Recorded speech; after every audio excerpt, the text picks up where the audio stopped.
सलग दुसऱ्या दिवशी दक्षिण मुंबईतील हवा बिघडली आहे। कुलाबा आणि बोरिवलीमध्ये हवेची गुणवत्ता वाईट असल्याचं कळतंय। हिवाळ्यामध्ये मुंबईतील हवा गुणवत्ता निर्देशांकामध्ये सातत्यानं घसरण होत चालली आहे। धूर आणि धुक्यांच्या मिश्रणामध्ये सध्या मुंबई हरवलेली आहे।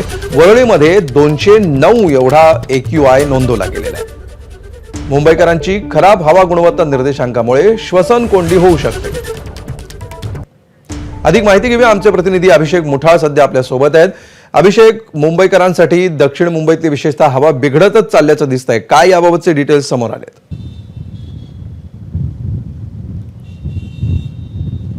नक्कीच एकूण पाहायचं तर पश्चिमी चक्रवात असेल किंवा मग जी वाऱ्याची दिशा आहे आणि वाऱ्याचा वेग आहे तो कुठेतरी घटल्यामुळे मोठ्या प्रमाणात आपल्याला धूर आणि धुक्यांचं चित्र हे मुंबईमध्ये पाहायला मिळतं आणि त्याचं मिश्रण होऊन धुरकट असं वातावरण सर्वत्र आपल्याला मुंबईमध्ये दिसतं आहे। एकूणच दक्षिण मुंबई हा समुद्रालगतचा आपल्याला भाग आहे। मी सध्याला मरीन ड्राईव्ह परिसरामध्ये आणि मरीन ड्राईव्ह परिसरातली जर का दृश्य पाहायची तर मोठ्या प्रमाणात आपल्याला धुरकट असं वातावरण हे सर्वत्र बघायला मिळतं आहे। एकूण कुलाब्यातला जर सध्याला AQI पाहायचा तर तो वाईट श्रेणीत आहे। 278 पर्यंत तो आता पोहोचल्याचं पाहायला मिळतं आहे।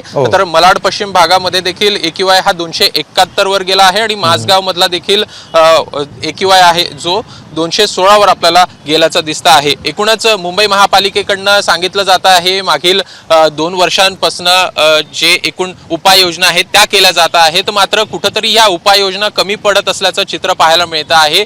वारंवार मुंबई महापालिकेकडनं बांधकामं बंद करणं असेल किंवा मग जे बेकरीज आहेत त्या संदर्भातले नियम काढणं असेल, त्यांच्यावर कारवाई करणं असेल, ह्या अशा प्रकारच्या गोष्टी आपल्याला पाहायला मिळतात। मात्र धोरणात्मक काम हे मुंबई महापालिका असेल किंवा मग राज्य सरकारचं पर्यावरण विभाग असेल हे करत नसल्याचं चित्र जे आहे ते मागील 2 ते 3 वर्षांपासून आपल्याला स्पष्ट दिसतं आहे आणि त्याचाच हा भाग म्हणावा लागेल की अशा प्रकारची परिस्थिती ही दर हिवाळ्यामध्ये आपल्याला मुंबईमध्ये पाहायला मिळते।